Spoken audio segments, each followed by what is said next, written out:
Hello learners, welcome to my YouTube channel @Learning Corner. My name is Preeti and I'm here to teach you maths of class 10th. So today we are going to learn about chapter 15 probability of class 10th. तो सबसे पहले जानते हैं कि probability क्या है. If I say कि probability जो हम आम इंग्लिश लैंग्वेज में यूज़ करते हैं इस वर्ड का वो है probability. प्रोबेबली का मतलब जब हम कहते हैं किसी चीज़ का हम श्योरिटी नहीं लेते हैं और उसके चांसेस है कि हो भी सकता है और नहीं भी हो सकता है, उस जगह हम यूज़ करते हैं इस वर्ड प्रोबेबिलिटी का, प्रोबेबली का. For example, it can rain today, it may rain today. तो बारिश हो भी सकती है, नहीं भी हो सकती है. तो probably is what it is talking about the chance of happening and not happening of an event. तो probability का मतलब है जिस चीज़ के लिए हम श्योर नहीं है. May be the 50% chance it can be happen, may be it not be happen. तो ये होती है प्रोबेबिलिटी. डेफिनेशन से समझते हैं कि what is probability. Probability is the study of chances like likelihood of an event happening और not happening. हो भी सकता है वो इवेंट और नहीं भी हो सकता है. चांसेस है कि वो इवेंट लाइक रेन की चांस है कि वो हो भी सकता है और नहीं भी हो सकता है. फॉर एग्जाम्पल, जो हम एग्जाम्पल से समझते हैं इस प्रोबेबिलिटी के बारे में. For example, tossing a coin. Tossing a coin में हमें पता है एक कॉइन के दो फेसेस होते हैं, एक होता है हेड, एक होता है टेल. तो अब एक कॉइन को जब टॉस करेंगे, एक मैच में जब एक कॉइन को टॉस किया जाता है तो हेड और टेल दोनों की प्रोबेबिलिटी अगर मैं कहूँ 50-50% होती है. It can be head, it can be tail. So this is what is probability all about. Let's learn about its formula. PE is equals to, यानी probability of event happening is equals to, या probability of an event is equals to number of time event E occurred upon total number of events. इस फॉर्मूले को एक question के through करते हैं. Question है, एक कॉइन को टॉस किया गया है 1000 टाइम्स. हेड कितनी बार आ रहा है? 455 टाइम. और टेल कितनी बार आ रहा है? 545 टाइम. तो प्रोबेबिलिटी क्या होगी कि हेड आए. तो probability of event head is, total outcome कितने हैं? 1000. हेड कितने हैं? 455. तो इट बिकम्स 455 अपॉन में 1000, दैट बिकम्स 0.455. 0.455. तो इसी तरीके से आप इसका पार्ट सेकंड निकालेंगे and comment your answer below. आगे हम जानेंगे कि इस प्रोबेबिलिटी में कुछ टर्म्स का यूज करते हैं. जैसे अभी मैंने बताया कि प्रोबेबिलिटी क्या होती है? चांसेस ऑफ इवेंट अकरिंग और नॉट अकरिंग, और फिर उसका जो आउटकम यानी रिजल्ट आता है. तो आइए ये कुछ वर्ड्स जैसे कि आउटकम, इवेंट, एक्सपेरिमेंट या ट्रायल्स, इन टर्मिनोलॉजी का हम देखते हैं मीनिंग क्या होता है एग्जैक्टली. ट्रायल या एक्सपेरिमेंट की बात करूँ तो ये एक्शन होते हैं जो कि कुछ एक या सेवरल आउटकम्स का रिजल्ट दे. So tossing a coin is an event, is an trial. And what is event? An event for an experiment is collection of outcome. For example, अगर मैं एक कॉइन को टॉस कर रही हूँ, तो मेरे पास दो ही इवेंट होता है, हेड और टेल आने को. इसको मैं बोलती हूँ इवेंट. आउटकम क्या होता है? जब मैं बोलूं कि इस टॉस करने से कितनी बार हेड आया, तो जो आंसर मेरा लास्ट शीट पे निकला था, जो कि हमने ये क्वेश्चन किया था, 0.455, दिस इज द आउटकम. तो it is a result of an random experiment. इस एक्सपेरिमेंट को टॉस किया हमने कॉइन, तो उसका रिजल्ट क्या आया वो चेक करते हैं. आई होप इन तीनों की डेफिनेशन के अकॉर्डिंग आपको मीनिंग क्लियर हो रहे होंगे. एक एग्जाम्पल और लेते हैं जिसमें इन तीनों टर्म्स को हम डिफाइन करके देखते हैं. जैसे कि ये एग्जाम्पल लिया हुआ है मैंने, रोलिंग अ डाइस. एक डाइस जैसे हम लूडो खेलने में यूज करते हैं, उसके 6 फेसेस होते हैं और उस पे नंबर होते हैं 1 2 3 4 5 6. सो ये जब हम डाइस को रोल कर रहे हैं तो दिस इज एन ट्रायल. लेकिन इस ट्रायल से जो कलेक्शन ऑफ आउटकम आ रहा है, क्या क्या आउटकम आ सकते हैं, 1 2 3 4 5 6, तो ये क्या हो जाएंगे, हमारे इवेंट हो जाएंगे। अब मैं बोलूं कि probability of getting six an event, लेकिन इसका आउटकम क्या होगा, 1/6। This is called outcome. I hope it is clear to you. One more thing that I want to let you know about, that an event is total number of outcome। जो event होता है ये outcome का total number होता है, ये है events. और जो आउटकम होता है ये रिजल्ट होता है इवेंट का। This is outcome. I hope ये तीनों टर्म्स आपको क्रिस्टल क्लियर हो गए होंगे। If you face any problem regarding any of these terms, please comment below @its learning corner. Next, we will proceed with approaches to study probability. Approaches, अब probability को पढ़ने के कुछ approaches होते हैं। इससे पहले जो वर्ड अप्रोच है इसका क्या मतलब है, अगर आपको फाइनल एग्जाम में you have to score more than 90%, तो आपकी कुछ स्ट्रैटेजी या अप्रोचेज होंगी। आपको प्रीवियस ईयर पेपर्स करने हैं, आपको सारे जो आपके सिलेबस है उसको एटलीस्ट 2 से 3 बार रिवाइज करना है। And one more thing in between this, I want to let you know कि अगर किसी बच्चे का अगर टारगेट अभी भी नहीं बना है, this is November is going on और आपके एग्जाम्स फेब एंड मार्च में स्टार्ट है, please guys, this time is very precious for you. Go and prepare whatever the syllabus you have, make it completed by December और अपना 2 महीना revision में लगाइए। It is very important. बिना revision के आपको कोई भी चीज़ याद नहीं रहेगी। And maths is all about practice. जितना टाइम आप मैथ्स में डिवोट कर सकते हैं उतना डिवोट करिए। And any help regarding any subject of class 10, please go in the comment section and tell me about your problem. I will definitely going to help you. Thank you so much. अब आते हैं हम अपने concept पे। हम बात कर रहे थे अप्रोचेस टू स्टडी प्रोबेबिलिटी। इसी तरीके से प्रोबेबिलिटी को पढ़ने के भी 2 अप्रोचेस हैं।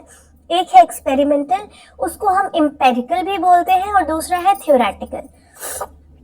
क्लास 9th में जो हम पढ़े हैं, जो हमने पढ़ा है प्रोबेबिलिटी, वो पूरा का पूरा wholly and solely based on experimental and empirical approach.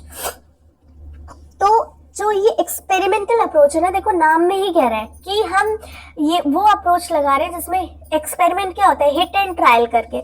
तो एक्चुअल एक्सपेरिमेंट करके देखते हैं कि हमारा जो ट्रायल हम ले रहे हैं उसके आउटकम्स और इवेंट्स क्या आएंगे। तो experimental talks about the actual experiment. और इस केस में मज़े की बात ये है कि जो हमारे रिजल्ट्स होते हैं ना वो डिफर करते हैं। हम वो एक्सपेरिमेंट अगेन एंड अगेन करें, लेकिन ये जो उसके रिजल्ट्स आते हैं पर्सन टू पर्सन, एंड हर बार वो चीज़ वेराई करता है, पर्सन टू पर्सन नहीं। जितनी बार भी वो एक्सपेरिमेंट आप करोगे कहीं ना कहीं आप देखोगे उसमें वेरिएशन आते हैं, क्योंकि ये हम एक्चुअली परफॉर्म करते हैं। वहीं अगर मैं बात करती हूँ थ्योरेटिकल अप्रोच की, ये इसका जस्ट ऑपोजिट होता है। पहली बात, ये हमारी प्रिडिक्शन पे बेस्ड होता है। जैसे मैंने एग्जाम्पल लिया था टॉसिंग अ कॉइन। अब ये जस्ट हम माइंड में सोचते हैं कि एक कॉइन के 6 साइड्स हैं, उसको टॉस किया तो इतना आएगा। ये थ्योरी बनाई हुई है जिसके बेसिस पे हम चलते हैं। So it is not on actual experiment, it is on prediction of result without performing actually. And in experimental we actually perform that experiment. Here we just see the result based on prediction. और इसको हम classical probability भी कहते हैं, theoretical and classical probability, right. इसका formula क्या है, number of outcome favourable to event upon में number of all possible outcome. Experimental का क्या फॉर्मूला है, number of trial in which event happen upon में total number of trial. So I hope आपको approaches समझ में आई होंगी। गाइज, अगर आपको स्क्रीनशॉट लेना है मेरे इन नोट्स का तो आप ले सकते हैं। And now, as we in earlier we read that approaches to study probability is experimental and theoretical. So now this probability chapter is based on this theoretical and classical probability, in which we study few events such as, यहाँ पे अभी हम देखेंगे एक line, just आप अभी read कर लीजिए, इसको समझते हैं हम आगे पढ़ते हुए। यहाँ पे जितने आउटकम्स होंगे ये इक्वली लाइकली होंगे। इक्वली लाइकली जैसे कि मैंने पहले ही बताया था कि आप एक कॉइन को टॉस कर रहे हैं तो हेड आने की जितनी प्रोबेबिलिटी है उतनी ही टेल आने की भी प्रोबेबिलिटी, यानी टोटल आउटकम मेरे हो गए 2, जिसमें से अगर मैं प्रोबेबिलिटी ऑफ हेड बोलूँ तो आप बोलोगे 1/2, वहीं पे प्रोबेबिलिटी ऑफ टेल पूछूं तो ये भी हो जाएगा 1/2, यानी कि दोनों का जो आउटकम है ये कैसा है, इक्वली एक सा है, इक्वली लाइकली। तो ये सारे आउटकम्स इस पे बेस्ड है। रीड करते हैं, equally likely outcome. Here we have same possibility of getting each outcome. यहाँ पे हर आउटकम की जो प्रोबेबिलिटी है वो क्या होती है, वो सेम होती है। जैसे कि रोल कर रहे हैं हम एक डाइस को जिसपे 1 से लेके 6 तक नंबर है। यहाँ पे हर इवेंट का अगर मैं बोलूँ प्रोबेबिलिटी ऑफ गेटिंग 5, यहाँ पे आपका टोटल नंबर ऑफ आउटकम कितने होंगे, 1 2 3 4 5 6, सो इट इज 6 एंड 5 कितनी बार आ रहा है, 1 बार। वहीं पे मैं बोलूँ प्रोबेबिलिटी ऑफ गेटिंग 4, तो again total number of outcome is 6 और 4 कितनी बार आ रहा है, 1। तो हम देख रहे हैं यहाँ पे हर एक, इवन 1 भी करेंगे 2 भी करेंगे, सबका 1/6 आएगा। तो here each and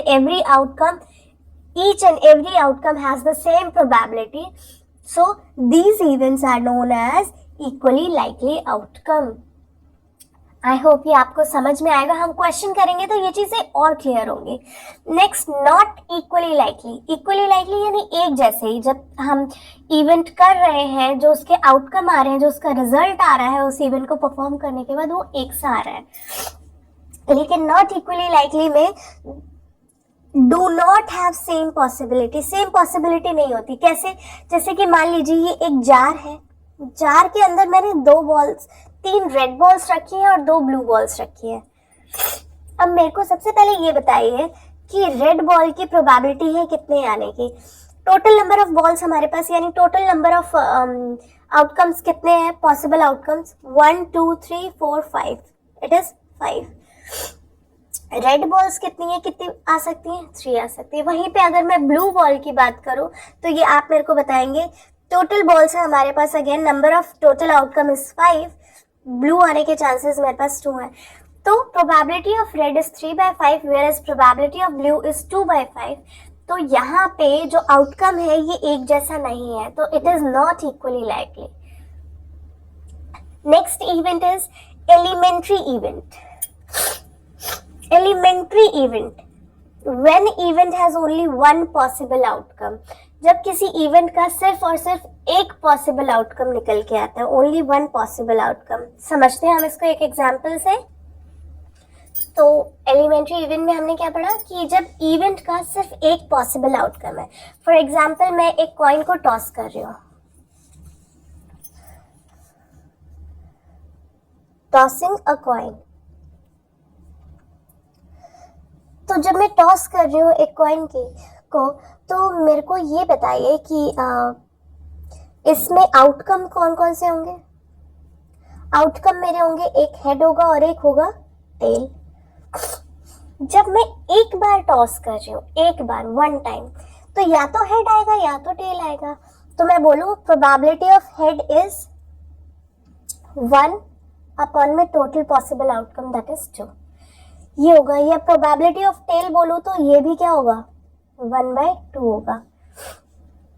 इसमें बोल रहे हैं ओनली 1 पॉसिबल आउटकम, यानी H आने की प्रोबेबिलिटी भी 1/2 है और H ना आने की, H नॉट, ये भी क्या हो जाएगी, 1/2 हो जाएगी। आने की इतनी है तो ना आने की भी तो इतनी ही होगी। यानी कि क्या मैं इसको इस तरीके से लिख सकती हूँ, that probability of happening an event H head plus probability of event H not happening, H not को हम H के ऊपर बार से डिनोट करते हैं, इज इक्वल्स टू 1। ये कहता है मेरा एलिमेंट्री इवेंट कि प्रोबेबिलिटी ऑफ हेड आने की और ना आने की जो चांसेस है, पॉसिबल आउटकम, ये क्या रहते हैं, 1 रहता है। 1/2 प्लस 1/2 बिकम्स व्हाट? ये क्या था, 1/2 था, प्लस ये क्या था, 1/2। So what we get, it's 2/2, that is become 1। I hope कि आपको एलिमेंट्री इवेंट समझ में आया होगा।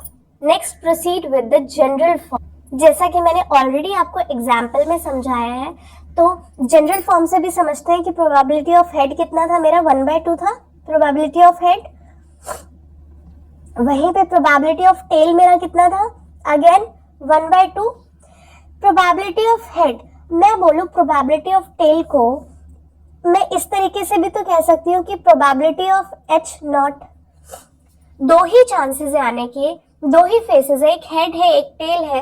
तो अगर हेड आएगा तो 1/2, अगर हेड नहीं आएगा तो कितना होगा, हेड नहीं आएगा तो क्या आएगा, टेल आएगा, तो ये भी 1/2। मैं किसी भी लैंग्वेज में बोलूं बात तो सेम है। So probability of head plus probability of head not is equals to 1। Head not कैसे निकालेंगे, PH माइनस में 1।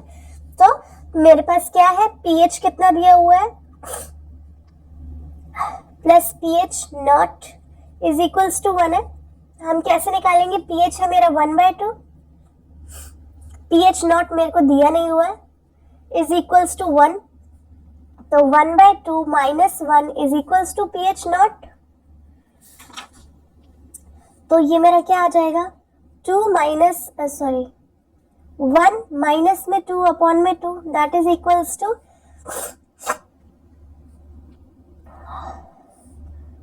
-1/2।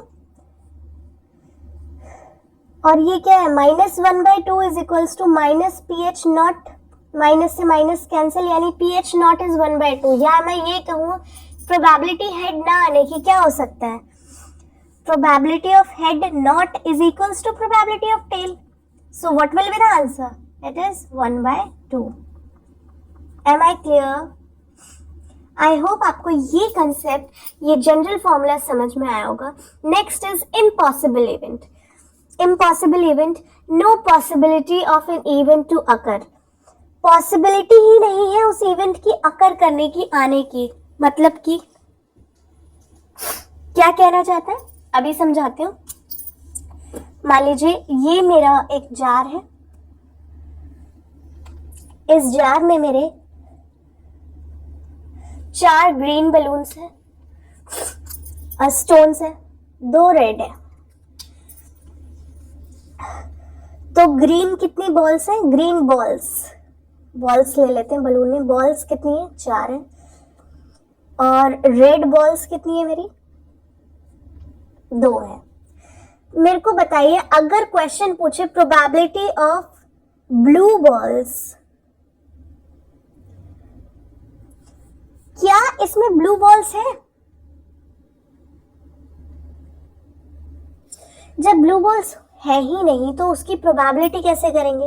इट इज 0 अपॉन में 1 2 3 4 5 6, टोटल नंबर ऑफ आउटकम है 0/6। सो this is what an impossible event. Possibility is 0 of an event. जो possibility रहती है वो क्या रहती है उस इवेंट की, 0, क्योंकि वो इवेंट अकर ही नहीं कर रहा है। आई होप आपको ये समझ में आ रहा होगा। So let's proceed with the next event. So this is the last event, that is sure or uncertain event. तो श्योर और अनसर्टेन इवेंट, इनका जो नाम है ये खुद ही क्या बता रहा है कि श्योर का मतलब जिसके लिए आप श्योर्ड हो कि ये चीज तो होगी होगी, ये सर्टेन है वो इवेंट होगा ही हो गया। तो possibility of an event to occur is sure. Here the probability is 1 of an event. अगर मैं बोलूं कि लास्ट हमने पढ़ा था इम्पॉसिबल इवेंट और अब हमने पढ़ा है पॉसिबल श्योर इवेंट्स, क्या हम इन दोनों इवेंट से ये कह सकते हैं कि जो प्रोबेबिलिटी होती है किसी भी इवेंट की वो 0 से क्या होती है, 0 या 0 से बड़ी होती है और 1 के इक्वल या 1 से कम होती है। So probability of an event is equal to और more than 0 and less than and equal to 1। क्या हम ये चीज़ कह सकते हैं?